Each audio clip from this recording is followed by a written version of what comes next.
Bonjour à tous, on se retrouve ce matin sur l'aéroport de Valberg, Valberg, dans les Alpes du Sud, et on va découvrir ce qui pour moi est un nouvel avion. Enfin, je découvre que c'est pas du tout un nouvel avion. C'est un avion qui est donc c'est un Cessna 170B, et c'est un avion qui est gratuit, que vous trouverez sur Flightsim. Voilà. Donc petit avion STOL, donc short take-off and landing, c'est-à-dire décollage court et atterrissage court, bien adapté à la montagne. Il est assez puissant, aile haute. Voilà, il ressemble même un peu au Coyote, hein, c'est un peu le même type de forme d'avion, je dirais, pas mal adapté à du vol de brousse, quoi. Donc là on va faire un petit tour en montagne, puis on va découvrir cet avion.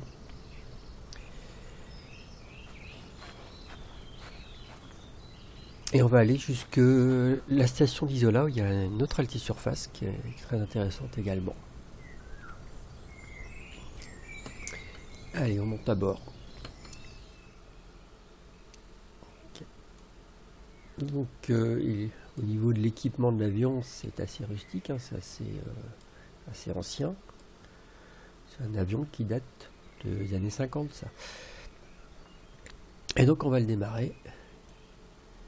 Alors petit point, pour ce qui est d'ouvrir les réservoirs, au début je cherchais à déplacer ça, voilà, l'aiguille, la mettre dans une position, parce que là elle est sur off, hein. Donc ça c'est la gestion des réservoirs d'essence, et en fait il faut simplement cliquer.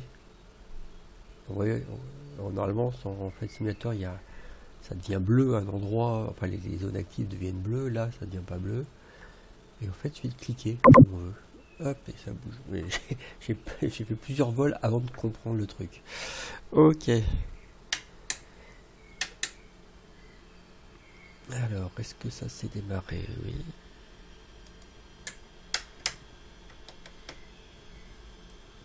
Il est actif.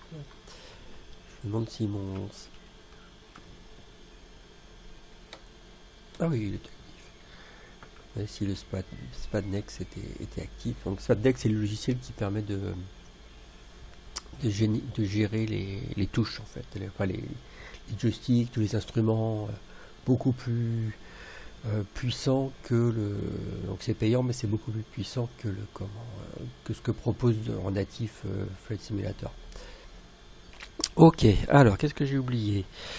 On met... Je vous montre le tableau de bord comme ça. Je vous mets ici, ça c'est la mixture. Je ne vais pas la mettre complètement à fond parce qu'on est quand même en altitude. Je règle l'altitude justement, vous voyez, on est à 5800 mètres, 5800 pieds, 5800 mètres ça ferait beaucoup, 5800 pieds. Donc j'ai pas mis la mixture complètement à fond, j'ai pas mis plein riche en fait. Je regarde le truc qui met 255 pour la boussole. Est-ce que là je suis bien à 255? Mais je pense qu'il le gère pas. Oui, oui. Mais là je pense qu'il ne le conserve pas, l'ancien réglage. Donc c'est pas comme un Comanche, je pense qu'il faut régler systématiquement à chaque fois, comme dans un vrai avion. Là il est réglé par défaut. Ok. Et là normalement si je démarre ça marche.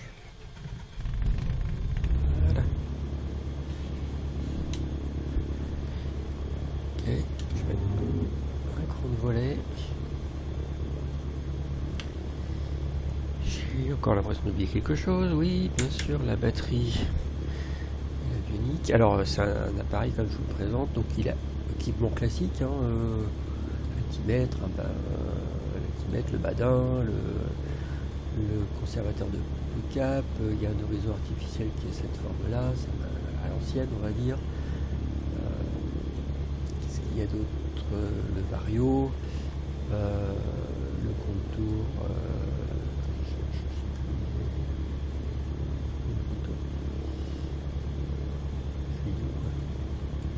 ah oui, non, mais il est sur le côté, d'accord. Le contour, bon, ça c'est différentes températures, ceci, cela. Avec le GT, là, ça c'est intéressant pour régler la mixture, pour comment. j'aurais jamais eu très précis avec ça. La radio et un truc vachement bien, c'est quand même. Il a un petit pilote automatique qui fonctionne plutôt pas mal. J'ai essayé, il fonctionne plutôt pas mal. Donc ça permet, bon, pas pour du vol montagne, c'est pas tellement adapté, mais pour si on fait un trajet un petit peu long en plaine, enfin voilà, un peu de pilote automatique. J'ai pas regardé s'il était capable de faire de l'aérnav, ça je ne sais pas. Mais ouais, peut-être. Donc ça peut permettre de faire des choses intéressantes quand même. Et même avec un petit avion comme ça, à l'ancienne, d'apprendre à utiliser le pilote automatique, c'est pas mal du tout. Ok, alors j'ai eu des petits soucis de moteur, je faisais pas gaffe au cours de vol. Donc on va laisser chauffer un petit peu, encore que je pense que c'est bon. Mettre un peu plus de gaz.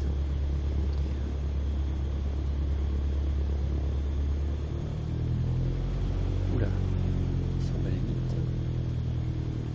Je vais pas regarder le manuel, je vais pas regarder exactement le checklist.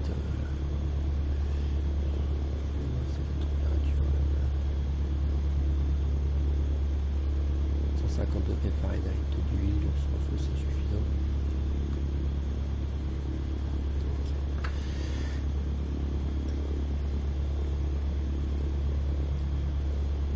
Et on va s'aligner sur la piste. Alors, hop, mettre une vision un petit peu plus vers l'avant parce qu'autrement,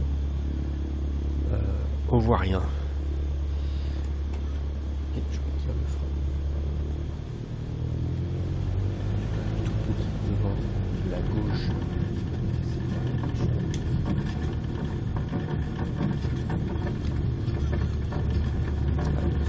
Donc c'est une axe surface avec une piste qui descend, bien sûr.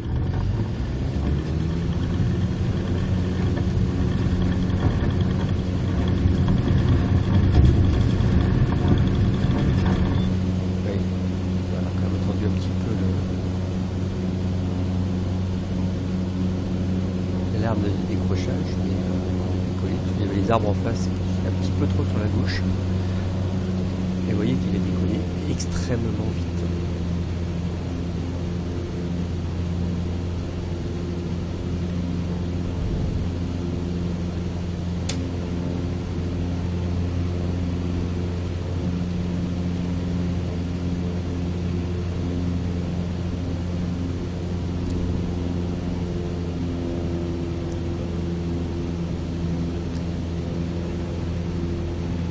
En altitude déjà, donc je vous laisse le l'extérieur.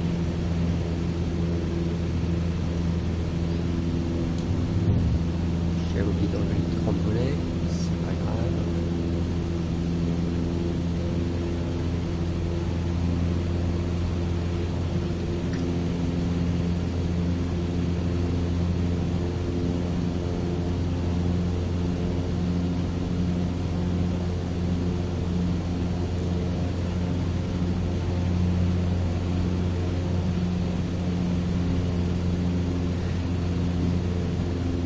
On regarde la carte pas la carte vague, mais la carte de surface, mais c'est pas une carte vague.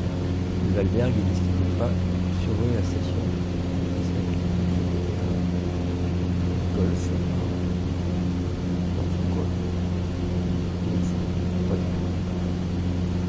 Donc j'ai fait des lignes de golf. Et on va se diriger vers Isola. Je parlais des lignes de golf, je l'avais pas vu, parce que j'ai cru être un golf, mais en fait, je ne voyais pas ce qu'il y avait sur le côté.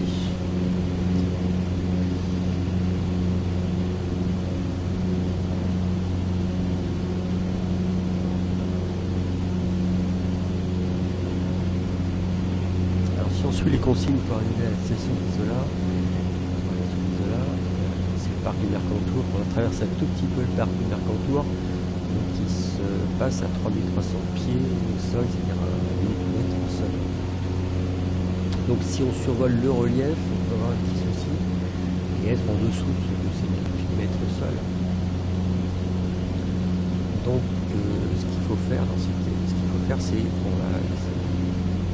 passer par la vallée, survoler la vallée.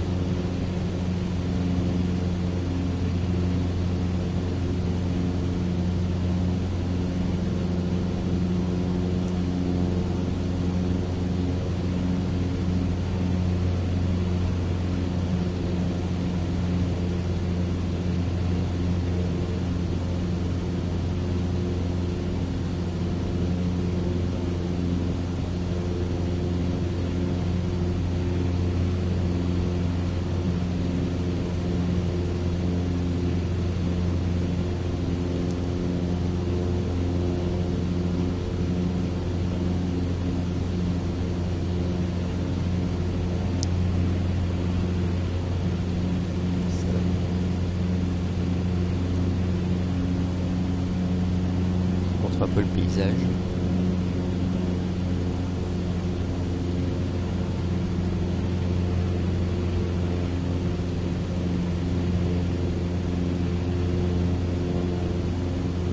On va arriver sur la vallée de la Tinée.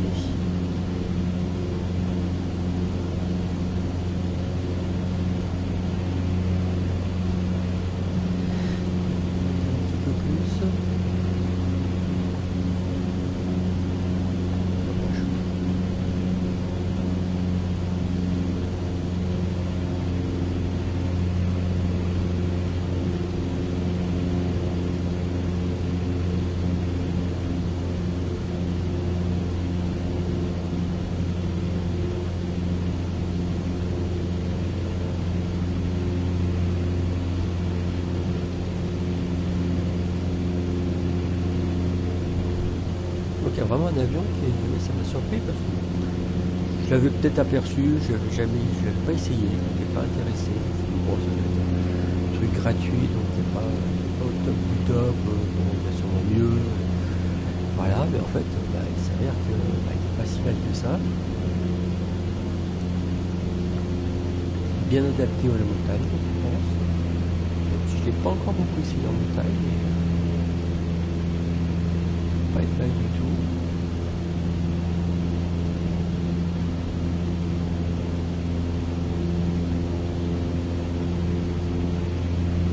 Enfin, si vous regardez sur les cartes, vous verrez qu'il y a un endroit où le parc n'est pas très large, juste au-dessus de la vallée,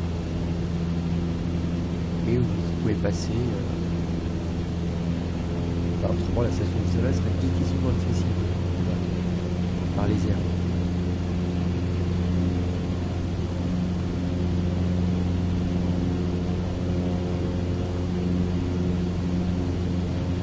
La station d'Isola qui se trouve juste derrière ces montagnes.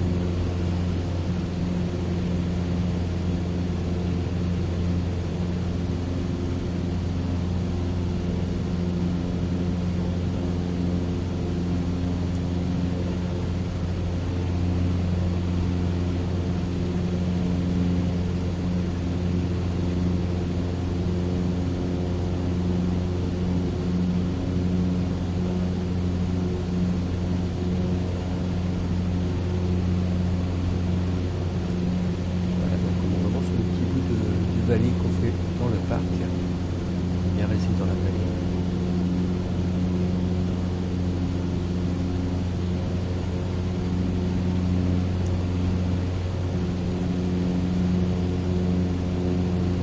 Si vous le faites en réel, je veux dire. En fait, simulateur, on s'en fout un peu quand même.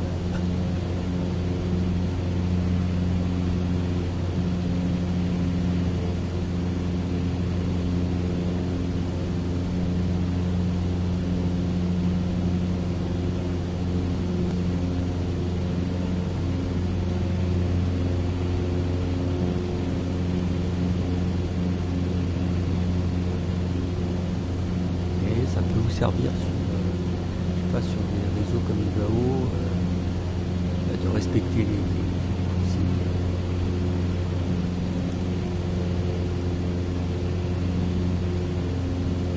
On se fait mieux voir. Là encore.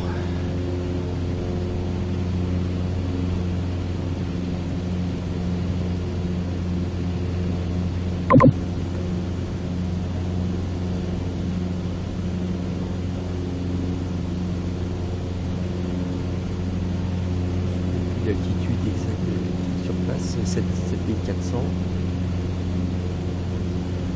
Bon, ça va plus de 8000.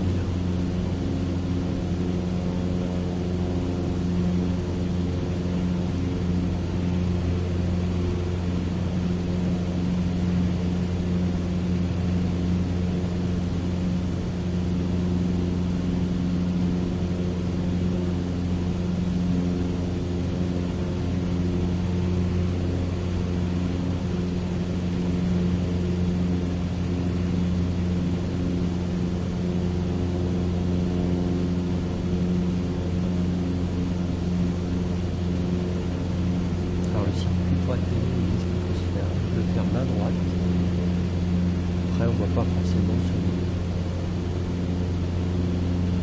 sur les cartes des acquis surface exactement quelles sont les consignes, dire quelles sont la pratique réelle des pilotes qui sont habitués à cette acquis surface.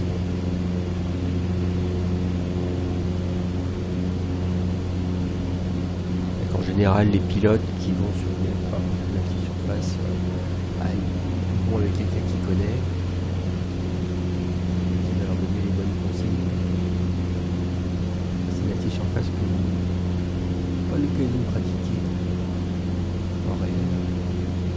Moi je suis pas pilote, hein, mais je vole souvent à droite de la pilote, plutôt les Alpes du Nord que les Alpes du Sud.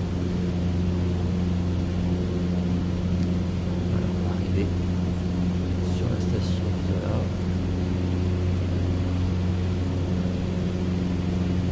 Je surveille la vitesse.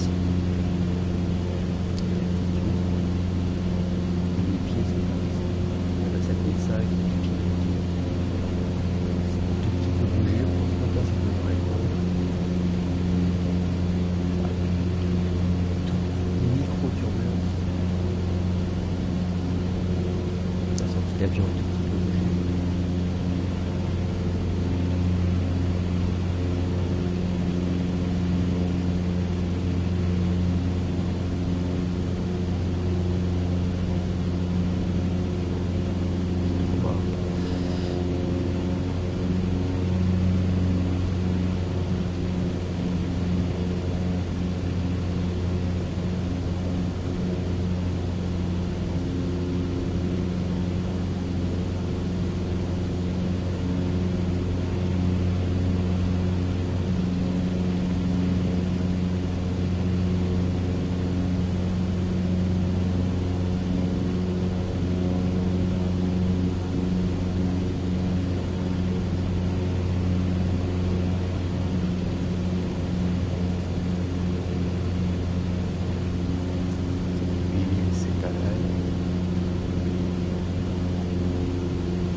Par exemple, je sais pas si les pilotes ils passent réellement par ce petit collet pour arriver sur la piste, ça c'est évident.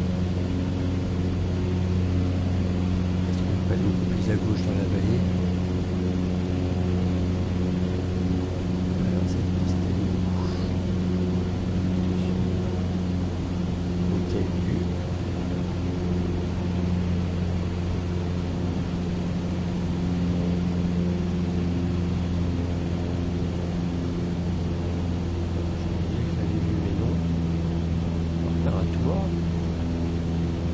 Ah là là. Faut bien repérer où est les vieux, faut pas hésiter. Vous voulez.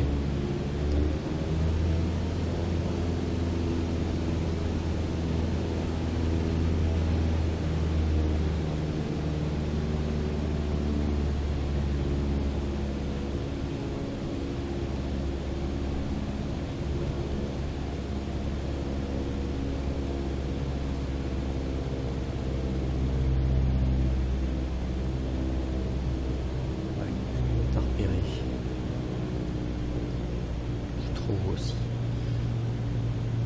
Ouais, ce que vous voyez pas, c'est que moi je suis en train de regarder sur la gauche.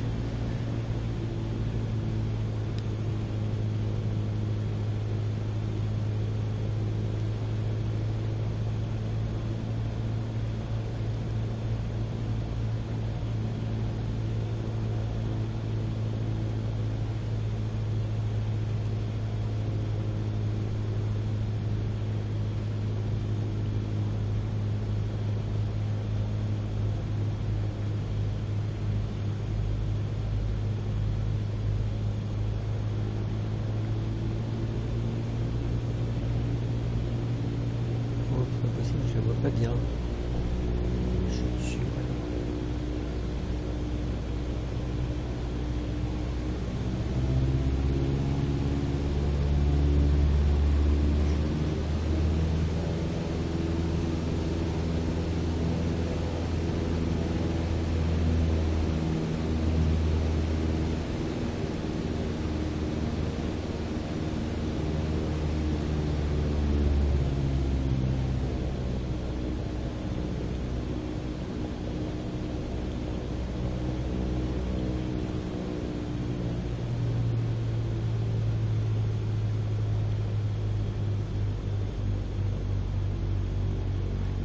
croix devant. Oula. Ah, ben elle est là. Ok.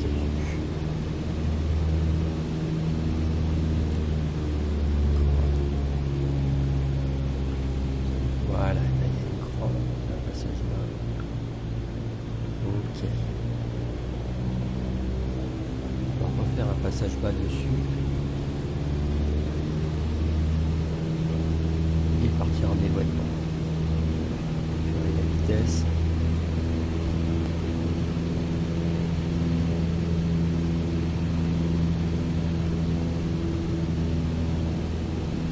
Il n'est pas facile à repérer au milieu des pistes de ski, il y a des remontées, il y a plein de choses comme ça.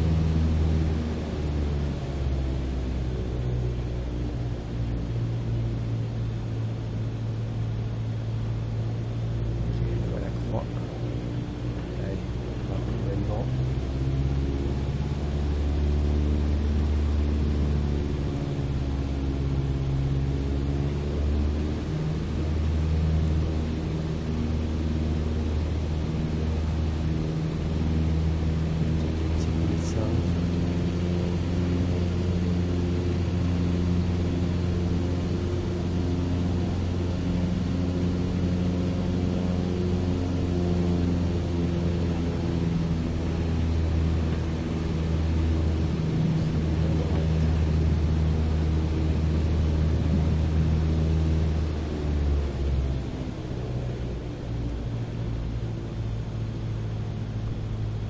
Deuxième grande volet.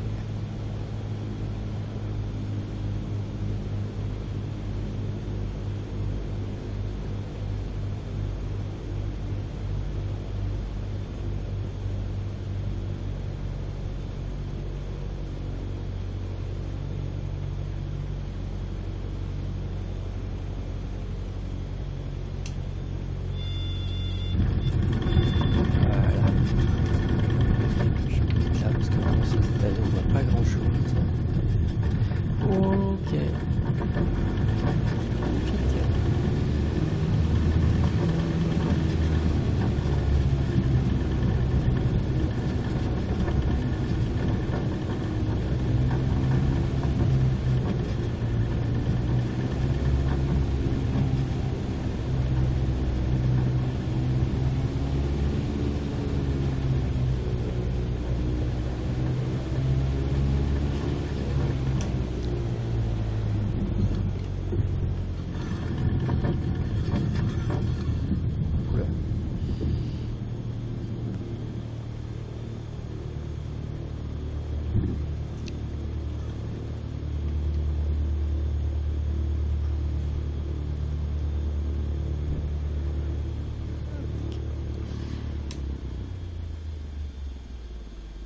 Coupe.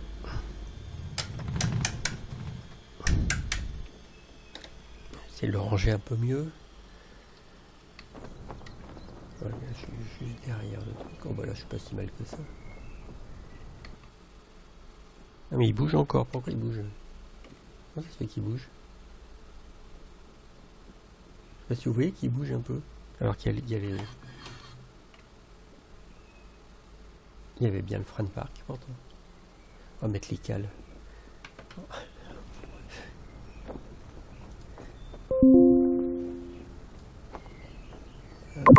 Clique ici, faut cliquer. Ah bah on peut pas auto-cliquer là. Pas sur les roues, on va le voir. Bon. Ah voilà, on peut pas mettre les cales. Ok.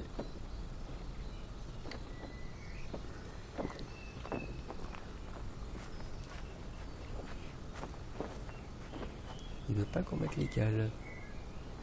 Super.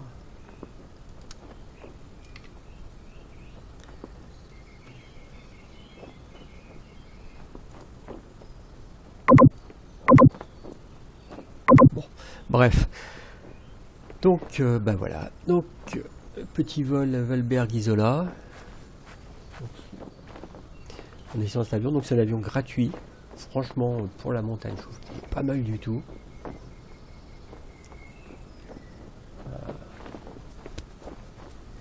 Voilà, que dire de plus, bah, essayez-le. Mais moi j'ai vraiment apprécié, quoi. Voilà, allez, à la prochaine vidéo, je coupe.